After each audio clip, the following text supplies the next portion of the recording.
todo el gabinete de Donald Trump cree en locuras. La mayor parte del gabinete de Donald Trump son o presentadores o comentaristas de Fox News.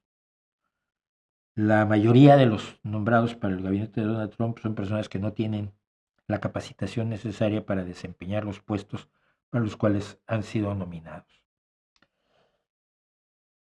Y si lo imitamos en el resto del mundo, vamos a tener un problema muy grave.